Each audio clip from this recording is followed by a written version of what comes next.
menjadi berkat bagi kita sekalian. Tuhan memberkati. Amin. Salam alaikum, saudara yang kekasih.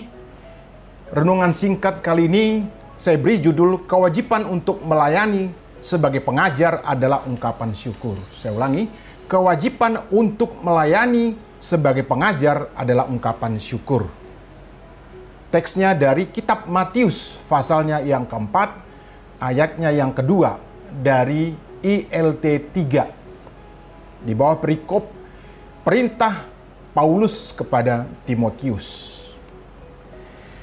Beritakanlah firman, siap sedialah, baik atau tidak baik waktunya. Tempelaklah, tegurlah, nasihatilah dengan segenap panjang sabar dan pengajaran. Mungkin di antara kata-kata di dalam nats ini yang agak susah kita terima adalah templaklah. Nah, templaklah ini artinya adalah menegur ya akan peristiwa-peristiwa atau hal-hal yang sudah lalu, yang sebelumnya. Artinya mengingatkan supaya jangan diulangi lagi. Nah, melayani adalah perintah atau tugas setiap orang. Setiap orang yang percaya, bukan semata-mata tugas pemimpin dalam gereja atau di mana kita berjemaat, apakah gembala atau pejabat gereja. Dikatakan di dalam ayat ini atau nats ini pada bagian awal, beritakanlah. Beritakanlah. Lalu pada bagian akhir dikatakan pengajaran atau mengajar. Sebenarnya ada banyak hal yang bisa dilakukan di dalam gereja. Pelayanan di dalam gereja. Ya, apa? Contoh yang paling sederhana, misalnya menjadi petugas kebersihan dan pemeliharaan gereja. Itu adalah satu pelayanan juga. Demikian juga menjadi penyambut tamu atau asor dalam kebaktian atau ibadah. Itu pun juga pelayanan. Yang lebih rumit misalnya untuk menjadi singers, pemain musik dan seterusnya. Artinya pelayanan itu berbagai ragam di dalam suatu kesempatan beribadah atau kebaktian. Tetapi mengajar atau membawakan firman ini adalah suatu peran yang sentral di dalam suatu ibadah atau kebaktian. Kitab 1 Petrus 4 ayat 11 menyatakan, apabila seseorang berbicara, biarlah itu menjadi perkataan-perkataan Elohim dengan tujuan agar Elohim dalam Yesus HaMasiah dipermuliakan. Sebab kemuliaan dan kekuasaan hanya bagi Dia sampai selama-lamanya. Ada satu hal penting sebelum melakukan pelayanan dengan mengajar atau menjadi pembicara. Yang saya maksud adalah agar kita mencari atau menemukan karunia yang diberikan Tuhan. Apakah memang untuk melakukan pengajaran atau mengajar? Seperti dimaksud dalam Roma, pasal yang pertama, ayatnya yang kedua sampai dengan ayatnya yang ketujuh.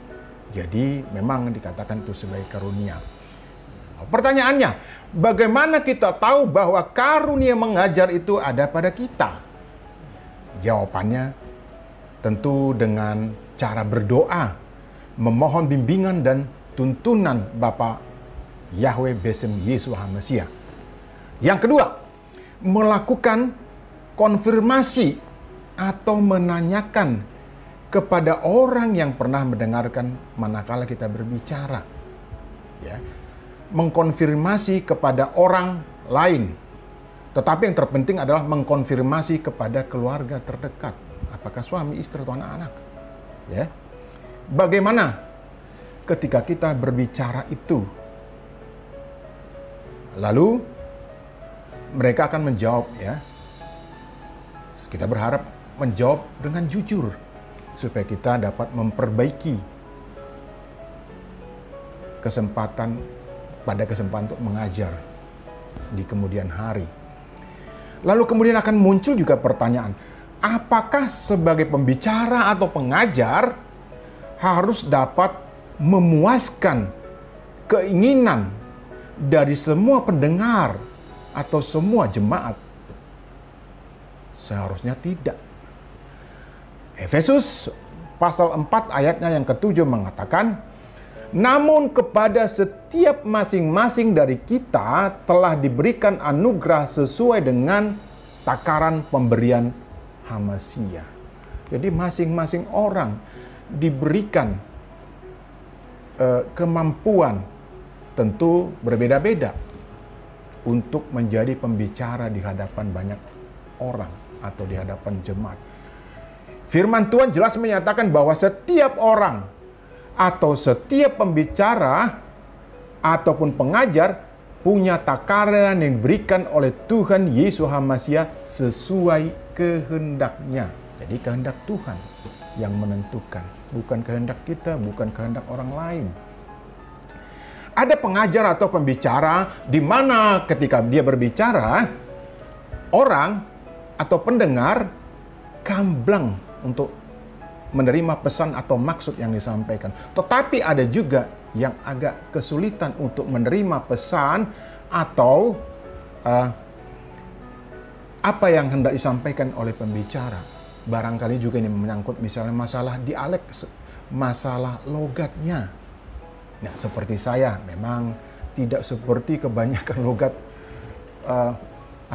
cara berbicara yang diharapkan oleh banyak orang lain. Seperti itu. Jadi sebenarnya adalah wajar ya. Ada kelebihan, ada kekurangan. Itu harus kita terima. Sebagai pembicara, saya pun akan tetap melakukan apa yang bisa saya lakukan tanpa berkecil hati dengan cara saya berbicara atau logat saya atau dialek saya berbicara. Apabila setelah mengkonfirmasi nih kepada orang lain, apakah penyampaian pengajaran yang kita lakukan kurang baik atau kurang berkenan atau menunjukkan berbagai kelemahan, lalu kita kemudian akan mundur dari pelayanan pengajaran itu? Tidak seharusnya demikian. Ya. Kenapa? 2 Korintus pasal 9 ayat yang 12 mengatakan seperti ini. Bahwa pelayanan itu adalah juga merupakan ucapan syukur kita kepada Tuhan. Jadi itu pengajaran yang kita lakukan dengan menjadi pembicara, mengajar, itu adalah ucapan syukur kepada Tuhan. Sementara bersyukur itu adalah kewajiban setiap orang percaya. Firman Tuhan di dalam 1 Tesalonika 5 ayat yang ke-18 menyatakan bahwa mengucap syukur itu adalah kewajiban. Mengucap syukur kewajiban. Mengucap syukur, saya lengkapi, mengucap syukur dalam segala hal. Mengucap syukur dalam segala hal itu adalah kewajiban bagi setiap orang percaya. Jelaslah bahwa mundur dari pelayanan, pengajaran, atau mengajar, atau menjadi pembicara dalam pertemuan-pertemuan ibadah atau kebaktian tidak berkenan kepada Tuhan Yesus HaMasiah. Tidak berkenan. Ya. Penilaian atau celaan yang diberikan atau yang kita peroleh dari orang atau jemaat tidak pernah bisa mengalahkan ucapan syukur untuk melayani sebagai pembicara atau mengajar. Penilaian orang atau siapapun tidak akan pernah bisa mengurangi atau mengalahkan bahkan ucapan syukur kita kepada Tuhan. Lalu bagaimana kiatnya? Ya, Meminta pertolongan Tuhan sebelum melayani adalah kewajiban yang terutama, agar hanya nama Tuhan yang diberitakan dan segalanya untuk kemuliaan Tuhan. Dengan demikian, kesempatan melayani adalah kewajiban di dalam mengajar. Tidak seharusnya untuk tujuan agar dihormati atau minta dihormati, atau yang kemudian supaya dikagumi banyak orang. Tidak. Biarlah Tuhan Yesus HaMasiah sendiri yang memberikan penilaian atas apa yang kita sampaikan melalui pengajaran atau mengajar. Tidak tergantung kepada penilaian orang lain atau siapapun. Karena itu adalah ucapan syukur kepada Dia pemilik hidup, pemberi hidup, pemimpin kepada hidup. Haleluya. Amin.